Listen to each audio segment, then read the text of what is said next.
Very good morning.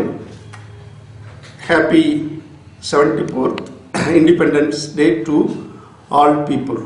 We are very happy and proud to celebrate the Independence Day in our country. So each and every citizen is responsible to develop our nation. நாட்டிலுள்ள ஒவ்வொரு குடிமகனுக்கும் உரிமையும் கடமையும் உண்டு ஒரு நாட்டை வளமாக உருவாக்குவதற்கு. ஒரு நாடு வளம் பெற வேண்டும் என்றால் ஒரு பகுதி இல்லை ஒரு டிபார்ட்மெண்ட் மட்டும் வளமானால் அது வளம் அல்ல, அனைத்து வகையான வளங்களும் பெற வேண்டும்.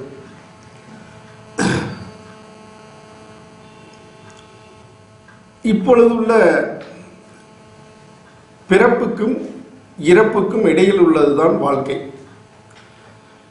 நாம் பிறக்கும் போதும் எதுவும் எடுத்து வருவதில்லை, இறக்கும் போதும் எவ்வளோ வைத்திருந்தாலும் எதுவும் எடுத்துட்டு போக முடியாது. ஸோ பிறப்புக்கும் இறப்புக்கும் உள்ள இந்த இடைப்பட்ட காலத்தில் நாம் எவ்வளோ சந்தோஷமாக வாழ்ந்தோம், மற்றவங்களுக்கு எவ்வளோ உதவியாக, மற்றவங்க எவ்வளோ சந்தோஷமாக இருக்கிறதுக்கு நம்ம உதவியாகவும் நம்ம பேர் இருக்கிற மாதிரி அடுத்த தலைமுறைக்கு நம்ம என்ன செஞ்சோம் அப்படிங்கிறது தான் கவுண்டபிள். ஏன்னா இப்போ பெரிய பெரிய ஜீனியஸ் எல்லாருமே still they are living. Gandhi, Nehru, Buddha, Ambedkar, APJ Abdul Kalam இவங்கெல்லாம் இன்னும் வாழ்ந்துகிட்டு இருக்கிறாங்க. ஏன்னா அவங்க நாட்டுக்காக செஞ்ச நல்ல விஷயங்கள், நாட்டுக்காக செஞ்ச பொது நலத்துக்காக தங்களை அர்ப்பணித்ததுனால தான் அவங்க இன்னும் வாழ்ந்துட்டு இருக்கிறாங்க. ஓகே, ஸோ இந்த பிறப்புக்கும் இறப்புக்கும் இடையில் உள்ள இந்த காலகட்டத்தில் சந்தோஷமாக வாழ்ந்தோமா, சந்தோஷமாக இருக்கிறோமா இந்த காலத்தில் அப்படின்னு ஒவ்வொருத்தரும் கேள்வி கேட்டோம் அப்படின்னா it is big question mark. இப்போ இருக்கிற காலகட்டத்தில் என்னன்னா ரெண்டே விஷயங்கள் தான். பணம் இல்லாததுனால பிரச்சனைகள், பணம் இருக்கிறதுனால பிரச்சனைகள். பணம் இல்லாததுனால என்ன அப்படின்னா பசி, பட்டினி, இல்லீகல் ஆக்டிவிட்டி, அகைன் கரப்ஷன், இது மாதிரி நிறைய விஷயங்கள் சொல்லிகிட்டே போகலாம். பணத்துக்காக நான் இப்படி பண்ணேன், பணத்துக்காக இப்படி ஆயிடுச்சு அப்படின்ட்டு இது மாதிரி சொல்லிட்டு போகலாம். பணம் இருக்கிறதுனால அப்படிங்கும்போது அவங்க again corruption, illegal activity, black money, fake money, இப்படி பணம் இருந்ததுனால அதை எப்படி டெவலப் பண்ணுறது அப்படிங்கிறதுனால இது ரெண்டு விஷயங்கள், பணம் இருக்கிறதுனால இல்லாதனாலையும். ஸோ இது எப்படி சரி பண்ணுறது அப்படின்னா பணம் இருந்தும் இல்லாமல் இருக்க வேண்டும். பணம் இல்லா பரிவர்த்தனை. அந்த காலத்தில் எல்லாம் பார்த்தீங்க அப்படின்னா அவ்வளோ சந்தோஷமா 100 வயசு வாழ்ந்தாங்க. ஆனால் இந்த காலத்தில் வாழ்றோமா அப்படின்னு நீங்கள் பார்த்தீங்க அப்படின்னா இட் இஸ் கொஸ்டினபிள் ஒன். பிறப்பு ஹாஸ்பிட்டலில் பிறக்கிறதுலேருந்து கடைசியாக இறக்கிற வரைக்குமே ஹாஸ்பிட்டலில் தான் நம்மளுடைய வாழ்நாள். நிறைய காலங்கள் வாழ்நாள் ஃபுல்லாகவே நம்ம சம்பாதிக்கிறதுல 50% இல்லை, 75% இல்லை, 80% கொடுத்தாலுமே அந்த நிம்மதியான வாழ்க்கையை இப்போ நம்ம வாழ்கிறது இல்லாத ஒரு சூழ்நிலை உருவாகுது. ஸோ இதுக்கு எல்லாம் என்ன சொல்யூஷன், இது எப்படி நம்ம ரெக்டிஃபை பண்ணுறது அப்படின்னு ஒரு சிட்டிசனாக நம்ம திங்க் பண்ணி பார்க்கும்போது எல்லாருக்கும் வேலை வாய்ப்பு வேணும். 100% job for all people, A to Z. ஒவ்வொரு சிட்டிசனுக்கும் 100% ஜாப், ஒவ்வொரு குடிமகனுக்கும் வீடு, இலவச கல்வி, அனைத்து மாணவர்களுக்கும் இலவச கல்வி, இலவச மருத்துவம், இப்படி எல்லா விஷயங்களும் செஞ்சால் நல்லா இருக்கும், செய்ய முடியும் 100%. இது எல்லாம் எப்படி செய்யறது, எப்படி முடியும் அப்படின்னா கரப்ஷன் இருக்கக்கூடாது, பிளாக் மணி இருக்கக்கூடாது, ஃபேக் மணி இருக்கக்கூடாது, இல்லீகல் ஆக்டிவிட்டி இருக்கக்கூடாது, ஜாதி மதங்கள் இருக்கக்கூடாது. ஸோ இப்படி நம்ம வந்து எதெல்லாம் வந்து தேவையில்லையோ அதெல்லாம் எலிமினேட் பண்ணிவிட்டு எதெல்லாம் தேவையோ இதெல்லாம் நம்ம கொண்டு வந்தோம் அப்படின்னா நம்ம சந்தோஷமாக வாழ முடியும்.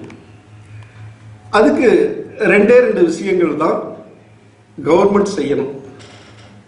நம்ம மக்கள் எல்லாம் தான் கவர்மெண்ட், இவங்க எல்லாம் சேர்ந்து தான் அந்த ஒரு ரெண்டு செயலை செய்யணும். ஒன்று வந்து டிஜிட்டல் டிரான்சாக்ஷன். எவ்ரி டிரான்சாக்ஷன் 95% வந்து டிஜிட்டல் டிரான்சாக்ஷன் ஆகணும் ஒன்று. ரெண்டாவது வந்து ஹையர் டினாமினேஷன் 2500 இந்த மாதிரி ஹையர் டினாமினேஷன் இருக்கிற கரன்சியை வந்து டிமானிட்ரேஷன் பண்ணணும்.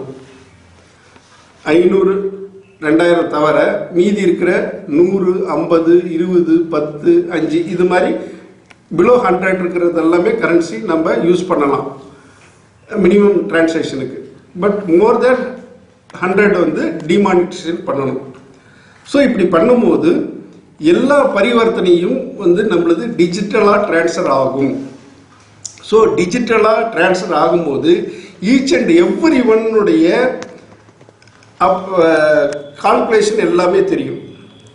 நான் சொல்கிறேன், ஒவ்வொரு சிட்டிசனுக்கும் அவன் படிச்சிருக்கட்டும் படிக்காமல் இருக்கட்டும் மினிமம் ஒரு நாளைக்கு 700 800 கிடைக்கும் மினிமம். அவன் வந்து சார் படிக்கலை இல்லை அவங்க எது செஞ்சாலுமே மினிமம் ஒரு சிட்டிசனுக்கு 700 குறைஞ்சது ஒரு மாதத்தில் 21 ஏறக்குறைய 20,000 வேணாம் 15,000 வச்சுக்கோங்க. 15,000 இன்ட்டு 12 மாதத்துக்கு 1,80,000 குறைஞ்சது ஒவ்வொரு சிட்டிசனுக்கும் 2 லட்சம் ரூபா வருஷத்திற்கு ஏர்னிங்ஸ் வர அளவுக்கு இதால் பண்ண முடியும். ஓகே வரலைங்க சார் என்ன பண்ணலாம்? சப்போஸ் 1.5 லட்சம் தான் வந்திருக்குது அப்படின்னா at the end of the year government வந்து 50,000 அந்த ஒரு சிட்டிசனுக்கு கொடுத்துரும். ஓகே ஒருத்தர் 1 லட்சம் தான் டிரான்சாக்ஷன் பண்ணியிருக்கிறாரு, 1 லட்ச ரூபா கவர்மெண்ட் கொடுக்கும். இது உங்களுடைய கருத்து சார்? கண்டிப்பா இந்த இந்த டிஜிட்டலைஸ் பண்ணி டிமானிட்ரேஷன் பண்ணிட்டா இது கண்டிப்பா முடியும். ஏன்னா ஒவ்வொருத்தருடைய டிரான்சாக்ஷன் இப்போ பார்த்தீங்கன்னா 3 லட்ச ரூபா வரைக்கும் டேக்ஸ் கட்ட தேவையில்லை அப்படின்னு சொல்லியிருக்காங்க. ஓகே 3 லட்ச ரூபாய்க்கு மேலே ஒவ்வொரு லட்ச ரூபாய்க்கும் ஒவ்வொரு பர்சன்ட்னே வச்சுக்கோமே. 1 லட்சம் வரும்போது 1%, 2 லட்சம் வரும்போது 2%, 3 லட்சம் அதிகமாக இருந்துச்சுன்னா 3%, அது மாதிரி 5 லட்சம் வரும்போது 5%. இப்படி பண்ணும்போது இப்போ வந்து மினிமம் 10 to 15% தான் வந்து டேக்ஸ் பேயபுளாக இருக்கிறாங்க. ஆனால் இந்த மாதிரி பண்ணும்போது உங்களுக்கு 90% ஆஃப் த சிட்டிசன் வந்து டேக்ஸ் பேயபுளாக வந்துடுவாங்க. எகைன் வந்து கவர்மெண்ட்டுக்கு ரெவன்யூ வந்து இப்போ வர மாதிரி பல மடங்கு அதிகமாக வரும். அப்படிங்கும்போது கவர்மெண்ட் வந்து எல்லாமே செய்யலாம். இப்போ நம்ம சொன்ன மாதிரி 100% job, again 100% house for all citizen, again free education, free medicine, இது எல்லாமே கவர்மெண்டால் செய்ய முடியும். ஒவ்வொருத்தருடைய டிரான்சாக்ஷனும் வந்து டிரான்ஸ்பரண்டாக இருக்கும். அதுவும் நீங்கள் வந்து ஆடிட்டர் அக்கௌண்டன்ட் இதெல்லாம் வைக்கணுங்கிற அவசியமே கிடையாது. ஜனவரியிலேருந்து டிசம்பர் வரைக்கும் இப்போ அவருடைய டிரான்சாக்ஷனில் வந்து 4 லட்ச ரூபா பண்ணியிருக்கிறாரு அப்படின்னா 3 லட்ச ரூபா வரைக்கும் டேக்ஸ் கிடையாது. 1 லட்ச ரூபாய்க்கு 1000 ரூபா டேக்ஸ் இல்லை 2000 ரூபா டேக்ஸ். ஆட்டோமேட்டிக்காக ஜனவரி 1ஆம் தேதி ஆச்சா அவருடைய அக்கௌண்ட்லேருந்து இன்ட்ரெஸ்ட்டுக்கு எப்படி இப்போ எடுத்துக்கிறாங்களோ அது மாதிரி ஆட்டோமேட்டிக்காக கவர்மெண்ட் எடுத்துக்கும். இன்கேஸ் அவருடைய அக்கௌண்ட்டில் வந்து சப்போஸ் 1 லட்சம் தான் பண்ணியிருக்கிறாரு அப்படின்னா உடனே இப்போ எப்படி இன்கம் டேக்ஸ் ரைடு வருதோ அது மாதிரி இன்கம் வராது எதனால் அப்படின்னு போய் அவரை அனலைஸ் பண்ணி அவருக்கு முதல்ல 1 லட்ச ரூபா கொடுத்துடணும். அவர் மினிமம் ஒரு வருஷத்துக்கு 2 லட்ச ரூபா ஏர்ன் பண்ணுற மாதிரி 1 லட்ச ரூபா அவருக்கு முதல்ல கொடுத்துட்டு எதனால் அவருக்கு வரல, அவர் வேலைக்கு போகலையா இல்லை அவருடைய செய்யக்கூடிய வேலைகள் வந்து கிடைக்கலையா, ரெவன்யூ கிடைக்கலையா அப்படின்ட்டு கவர்மெண்ட் அனலைஸ் பண்ணி அவருக்கு ரெக்டிஃபை பண்ணி கொடுக்கணும். ஓகே எப்படி 100% ஜாப் அப்படின்னு சொல்கிறீங்க அப்படிங்களா? இப்போ இருக்கிற சூழ்நிலையில் பார்த்தீங்கன்னா எவ்வளோ ஃபேக்ட்ரி எவ்வளோ ப்ரொடக்ஷன் எது பண்ணாலுமே உங்களுக்கு வந்து சடன் பீப்புளுக்கு தான் வந்து வேலை வாய்ப்பு கொடுக்க முடியும்.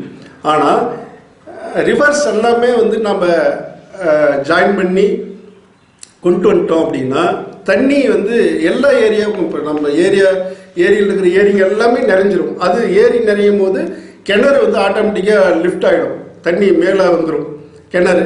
அப்போ ஒவ்வொரு விவசாயியும் வந்து நினைச்ச மாதிரி விவசாயம் செய்யலாம், சொன்ன மாதிரி ப்ரொடக்ஷன் எடுக்கலாம். ஸோ ஒரு 10 ஏக்கரா இருக்குது. அந்த 10 ஏக்கராவில் பார்த்தீங்கன்னா மினிமம் ஒரு நாளைக்கு 30 பேர்லேருந்து 40-50 பேர் வரைக்கும் வேலை கொடுக்கலாம் ஒரு 10 ஏக்கராவில். அப்படின்னா எவ்வளோ லட்சக்கணக்கான கோடிக்கணக்கான ஏக்கரை வந்து சும்மா கிடக்குது. நிலத்தடி மட்டம் வந்து உயர்ந்தது அப்படின்னா ஆட்டோமேட்டிக்காக வந்து விவசாயம் அருமையாக பண்ணலாம். எல்லாருக்கும் வந்து ஒரு 50-60% ஆஃப் த பீப்புளுக்கு வந்து வேலைவாய்ப்பு கொடுக்கலாம். அப்போ வந்து எல்லாருக்குமே வந்து ரெவன்யூ வரும், ப்ரொடக்ஷன் வரும், குவாலிட்டி வரும், எக்ஸ்போர்ட் பண்ணலாம். எக்ஸ்போர்ட் பண்ணும்போது நமக்கு ரெவன்யூ வரும், நம்மளுடைய நாட்டினுடைய வேல்யூ அதிகமாகும், கரன்சி நம்மளுடைய பணத்தினுடைய வேல்யூ அதிகமாகும். இப்போ நீங்கள் ஒரு உதாரணத்துக்கு பார்த்தீங்கன்னா இந்தியா சுதந்திரம் வாங்கும்போது டாலரும் ருப்பியும் ஈக்குவலாக இருந்தது. ஒரு டாலர் ஈக்குவல் டு 1 ருப்பி அப்படிங்கிற மாதிரி இருந்தது. இன்னைக்கு ஒரு டாலர் ஈக்குவல் டு 75 ருபீஸ். அப்போ நம்ம வந்து 75 ருபீஸ் வந்து டிகிரேடாக போயிட்டோம். 75 ரூபா கொடுத்தா தான் அவங்க $1 கொடுப்பாங்க. நம்மளுடைய பணத்தினுடைய வேல்யூ வந்து குறைஞ்சிருச்சு. ஸோ இது எல்லாம் என்னன்னா பிளாக் மணினாலையும் டேக்ஸ் கட்டாதனாலையும் கரப்ஷனாலையும் இது மாதிரி வந்து நிறைய இல்லீகல் ஆக்டிவிட்டி நடக்கிறதுனாலையும் தான் இந்த மாதிரி போகுது. ஸோ இது வந்து பாயிண்ட். நம்ம அந்த கட்சி, அந்த அதிகாரி, அந்த டிபார்ட்மெண்ட் அப்படின்னு நம்ம சொல்லிகிட்டே இருக்கலாம். சொல்லிகிட்டே இருந்தால் அதுக்கு தீர்வு ஆகாது. ஆனால் இதுக்கு ஒரே ஒன்று, சிஸ்டம் சரியாக இருக்கணும். சிஸ்டம் சரியாக இருந்தால் எந்த ஆட்சி யாருக்கு வந்தாலும், எந்த பர்சன் வந்தாலும் அதிலிருந்து டிவைட் ஆக முடியாது. ஸோ இது எல்லாம் எப்படி நம்ம அரெஸ்ட் பண்ணுறது? சும்மா மற்றவங்களை பிளேம் சொல்லிட்டு இருக்கிறத விட டிஜிட்டலைஸ் பண்ணிட்டோம் அப்படின்னா கண்டிப்பாக கரப்ஷன் 100% இருக்கவே இருக்காது. டிஜிட்டலைசேஷன் எல்லா பக்கமுமே இன்னுமே வந்து டிமானிஸ்ட்ரேஷன் தெரியாம நிறைய பேர் பழைய பணம் வச்சிட்டு இருக்காங்க சார். நிறைய மக்கள் வச்சிட்டு இருக்காங்க. அப்ப வந்து நம்ம எல்லாத்துக்கும் டிஜிட்டலைசேஷன், ஏன்னா நம்ம லிட்ரஸியுமே ரொம்ப கம்மியா இருக்கு நம்ம கண்ட்ரில. அப்ப எப்படி நம்ம கடைக்கோடி மக்கள் வரைக்கும் ஃபர்ஸ்ட் டிஜிட்டலைசேஷன் தெரிஞ்சாதான் நம்ம டிஜிட்டலைசேஷன் கொண்டு வர முடியும். ஏன்னா இப்போ லாஸ்ட் வீக் கூட நம்ம பாக்குறோம், சோசியல் மீடியால பாக்குறோம், இன்னும் வந்து பணம் அவங்க பொண்ணுகளுக்காக பணம் சேர்த்து வச்சிருக்காங்க, அது அந்த பழைய பணத்தை வச்சிருக்காங்க, புதைச்சி வச்சிருக்காங்க அப்படிங்கிற மாதிரி சொல்றாங்க. நம்ம அதுவே இன்னும் கிளியர் ஆகல. நியர்லி 2 or 3 years ஆக போகுது. அதுவே இது ஆகும்போது இப்போ அதை எப்படி நம்ம கொண்டு போவோம் சார்? வெரி இப்போ நீங்க சொன்ன மாதிரி பல லட்சம் ரூபாய் காயினா வந்து ஒரு யார் வச்சிருக்காங்க அப்படின்னா அந்த என்ன சொல்றது, பிச்சைக்கார அந்த அம்மா வச்சிருந்தது. அந்த என்ன சொல்றது, குடத்துலையும் பெட்டிலையும் டப்பாவிலையும் காயினையும் அந்த 500 ரூபா நோட்டு, 1000 ரூபா நோட்டு, டிமானிஷன் பண்ண நோட்டு எல்லாமே வச்சிருந்தது. ஸோ அப்போ அந்த அம்மா கிட்டேயே அத்தனை லட்சம் இருக்கும்போது அப்போ ஒவ்வொருத்தரும் எவ்வளோ வச்சிருக்கிறாங்க அப்படிங்கிறத நம்ம மானிட்டர் பண்ணணும் ஃபர்ஸ்ட் ஆஃப் ஆல். ஓகே, இப்போ ரூரலில் இருக்கலாம்.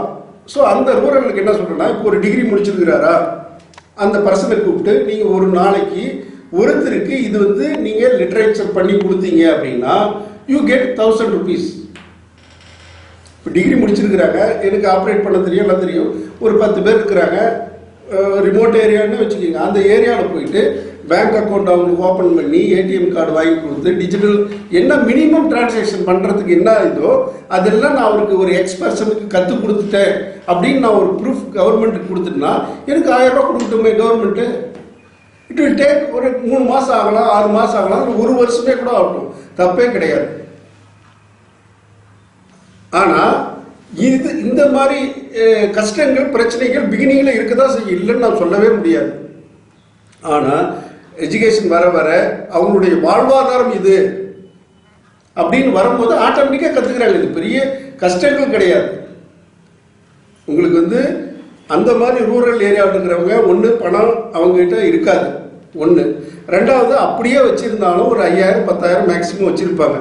அது வந்து 100 ரூபா நோட்டு நம்ம சொல்லியிருக்கிறோம். 100 ரூபா நோட்டில் அவங்க 5000 10,000 20,000 50,000 கூட வச்சுருக்கட்டும், ஒன்றும் இது இல்லை. சரி அதுக்கு மேலே வச்சிருக்கிறாங்க அப்படின்னா ஆட்டோமேட்டிக்காக அவங்களுக்கு ஒரு இன்டென்ஷன், ஓகே இது நம்ம சேஃப்டியாக வச்சிருக்கணும் அப்படிங்கிற அந்த இன்டென்ஷன் வந்துடுது, ஆட்டோமேட்டிக்காக அதை கற்றுக்குறாங்க. இப்போ அடுத்த ஜென்ரேஷன் வந்துகிட்டே இருக்குது. ஸோ அவங்க எல்லாமே கற்றுக் கொடுத்துட்றாங்க. ஸ்டார்டிங்கில் ஒரு 3 மாதம் 6 மாதம் இந்த டிஃபிகல்ட் இருக்க தான் செய்யும், இல்லைன்னு சொல்லலை.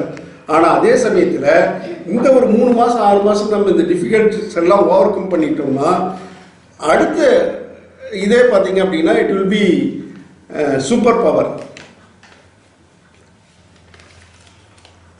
அந்த சேலஞ்சஸ் 2017-15 சொல்லிட்டு வரீங்க சார்.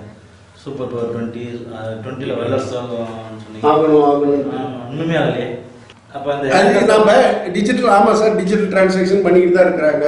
அப்படின்னா டிஜிட்டல் டிரான்சாக்ஷன் 100% பண்ணணும். நீ வந்து 2000 நோட்டி விட்டு 500 நோட்டி விட்டு நீ வந்து பிளாக் பண்ணி வரக்கூடாது, டிஜிட்டல் நல்லா டிரான்ஸ்ஃபர் பண்ணால் யார் பண்ணுறாங்க? பண்ண மாட்டாங்க. 100% வந்து டிமானிட்டேஷன், இந்த ஹையர் டினாமினேஷன் டிமானிட்டேஷன் பண்ணிட்டு டிஜிட்டல் பண்ண சொல்லுங்க பாருங்க, ஆட்டோமேட்டிக்காக பண்ணுவாங்க. சார் இப்போ டிஜிட்டலி அக்கௌண்ட்ல பணம் வைக்கிறது தானாக தூக்குறாங்க சார். அதுக்கப்புறம் இன்னும் extra. Okay, very good question. இப்போ வந்து ஹேக்கிங் அப்படிங்கிற ஒரு விஷயத்தை சொல்றாரு அவரு. ஓகே, இப்போ வந்து என்னுடைய அக்கௌண்ட்ல இருந்து யாராவது ஹேக் பண்ணி எடுத்துறாங்க, இந்த இஷ்யூ வருது. சப்போஸ் நம்ம 100% எல்லாம் டிஜிட்டலைஸ் பண்ணிட்டோம்னா இந்த மாதிரி பிரச்சனை, ரைட்? இப்போ எல்லாமே டிஜிட்டலைஸ் பண்ணிடுறீங்க. இப்போ என் அக்கௌண்ட்ல இருந்து அவரு 1 லட்ச ரூபாய் எடுக்கிறாரு, எப்படி எடுப்பாரு? என்னுடைய அக்கௌண்ட்ல இருந்து நீங்க ஹேக் பண்ணி உங்க அக்கௌண்ட்டுக்கு தான் எடுக்க முடியும் இல்லையா? Right, okay. உங்க அக்கௌண்ட்ல இருந்து அதை நீங்க என்ன பண்ணுவீங்க? அகைன் ஏதோ ஒரு பர்ச்சேஸ் பண்ணணும், இல்லை ஏதோ ஒரு டிரான்ஸ்ஃபர் பண்ணணும். அப்ப என் அக்கௌண்ட்ல இருந்து நீங்க தான் எடுத்தீங்க அப்படிங்கிறது டிரான்ஸ்பரண்டா தெரிஞ்சிருதா? இப்ப அந்த ஃபெசிலிட்டி இருக்கு சார். இல்ல இந்த இது வந்து இப்ப நீங்க பணத்துக்கு 1 லட்ச ரூபாய் வந்து பணமா எடுத்துட்டீங்கன்னு வச்சுக்கோ, பணமா எடுத்துட்டா கண்டுபிடிக்க முடியாது. கரன்சி இருக்கிறதுனால இப்ப என்னுடைய அக்கௌண்ட்டை ஹேக் பண்ணி ஏதோ ஒரு வகையில அவர் எடுத்துறாரு. அப்படிங்கும் போது யார் எடுத்தாங்க, எப்படி எடுத்தாங்க, அது என்ன பண்ணாரு அப்படிங்கறத கண்டுபிடிக்க முடியாது.